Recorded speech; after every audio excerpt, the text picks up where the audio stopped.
Let me tell you a story. I'm about 14 years old and I can't wait to go to school. I'm generally not this excited to attend school, by no means, but today, undoubtedly, is a different scenario altogether. It's the final round of the inter-school poster making competition and it's my time to shine. I've handpicked my best apparatus for the day, a brand new box of oil pastels, set of 50, my prize drawing pencils, and even my lucky blue eraser. I have it all. I just have to get through the first class, which is math, and then I go down and join the queue in front of the art room.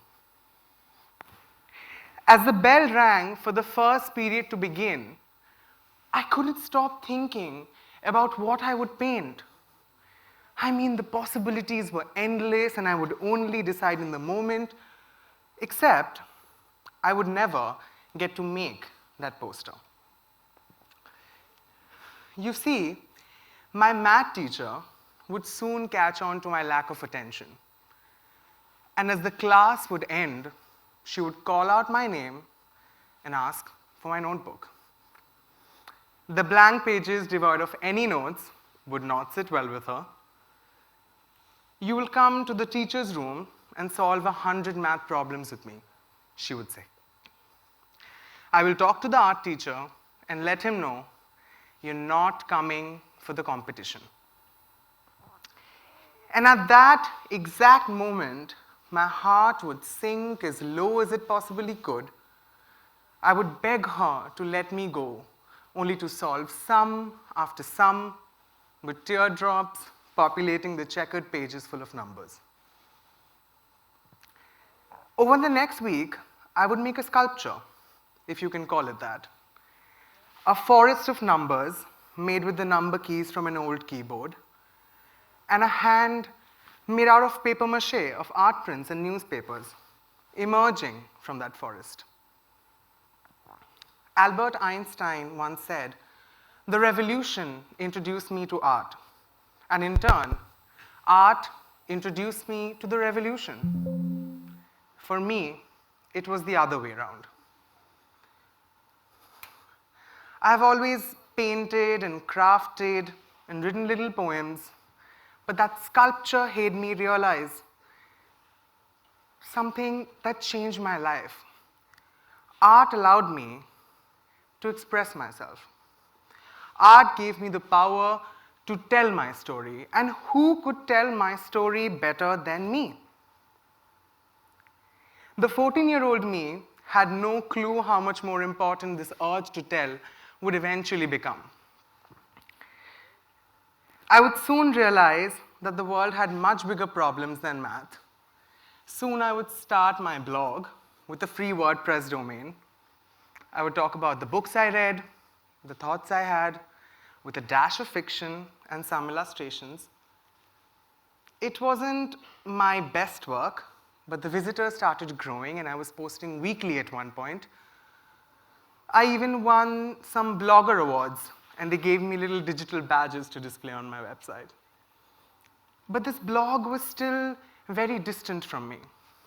I very seldom put much personality into these 500-word pieces. This was when I stumbled upon a banner from UNICEF.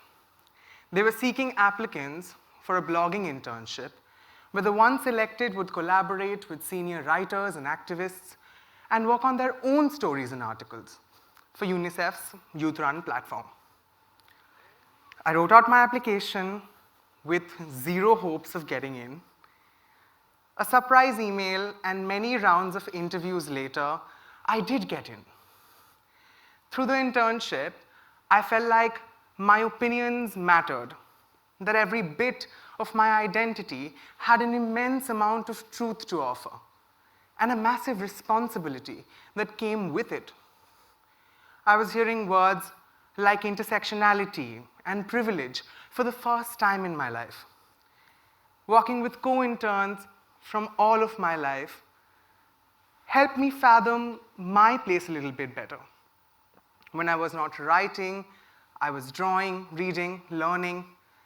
Suddenly, it felt like I could dream of better days and find hope in them. All my work, in some way, has housed this hope, or lack thereof. This urge to tell stories took me places. I have entered rooms I never dreamt of being in, not by getting a seat at the table all the time, but sometimes by building a table for myself. I've never seen a story exactly like mine, and that's what I wanted to change. Growing up, I was quite enamored by the work of Rituparna Ghosh, a queer artist and Bengali filmmaker, who introduced me to the craft of making the personal political and the political personal. In a way, hinting at the fact that they weren't two separate things in the first place. Why that has been the case throughout history. Stories have been told to express and to explain, to weaponize and to conquer, to divide and to create harmony, to talk about things otherwise unspeakable. Any story you can inherently think of is absolutely political, no matter how insignificant the audience or the impact. Every piece of narrative is the truest manifestation of our interactions with anger, peace, grief, courage, love, or happiness, all of which is very political. Stories have the utmost potential to drive a reaction from you, to start a conversation, to make you feel something at the very least, only waiting for you to let them. Let's look at some art, for example. Take Banksy's Girl with Balloon. When the framed piece began shedding itself after being sold for millions of dollars at an auction, the artwork almost immediately became a political commentary on the elite picket fence world of fine art. The painting of this girl with the balloon just out of her reach is also an individual cry, born out of the loss of innocence. The political is personal. Amrita Sher-Gil's Sleeping Moment, on the other hand, is a great example of a personal post-impressionist memoir that also stands tall as a revolutionary piece of work by a multiracial queer woman. The personal is political. Or maybe these paintings stand for something entirely different, and that is political too. What is art but telling our stories, wondering why and fathoming how things are the way they are? And stories are nothing but our deepest, darkest worries and our wildest euphorias. A cocktail mix of the paradoxes of this mad design, a mirror for introspection, a window to a whole new world. What might seem like a pretty picture on your feed or a museum-worthy masterpiece, a failed film or a passing fashion trend, a pop song or a poster is deep down a statement, a question, an answer, or better still, a mishmash of all three. However, there is nothing more harmful to us than being an audience to a single story. One story by certain people in certain positions of power, there is nothing more scary than the loss of nuance and the othering of the ones that are different. So when we tell a different story, we make a different world.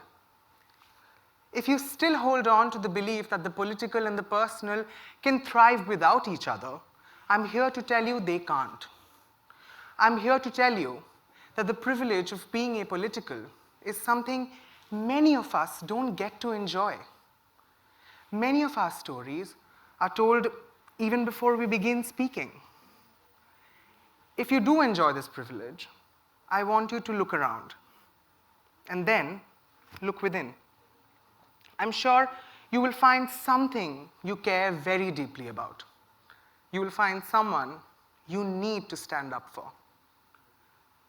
If not a story you need to tell, a story you need to pay attention to.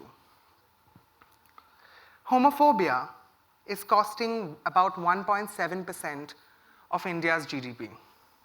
Dalits are enduring segregated housing, social exclusion, caste-motivated violence as I speak.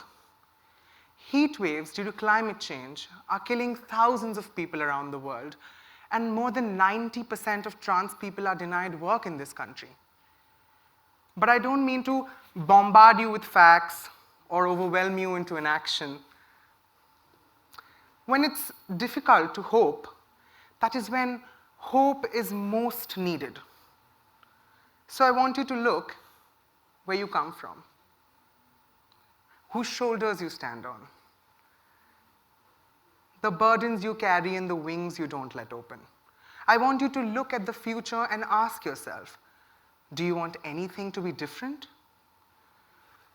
Even if it gets hard to believe that you have a purpose on this floating rock or anything you create will ever make a difference at all, I want you to trust that you can tell a story that no one else can. And the best part, you don't have to tell it through art or design or writing. Your story can be told through law, like Menaka Guruswamy and Arundhati Katchu, who convinced the judiciary to abolish art. Telling your story can be as simple as journaling your ideas every weekend or working on a book of poems. It can be as easy as having a conversation or hitting send on that cold email. It can be passing a mic to someone who needs to be heard, or reminding the glass ceiling that it has run its course. If you take anything from this talk, I want it to be this nudge to have faith in this unique perspective through which you're experiencing the universe. Along the way, not every stroke you make will be perfect. Not every line will turn out to be straight. You'll probably splash a bunch of colors and then repaint it all white. And after spending an eternity on it, you will probably determine that you're not good enough. But I would still like for you to show up, to demand change, to tell, to trust yourself enough to know, but not be confident enough to know it all, to love and love with all your heart. Because then it doesn't matter if you leave behind one single sketch or a massive empire, a coveted degree or a perfect resume. What matters is that one narrative you mended, or a few people you changed forever. What hurt and pain you took and made into something. The story you told. An act of revolution. Thank you.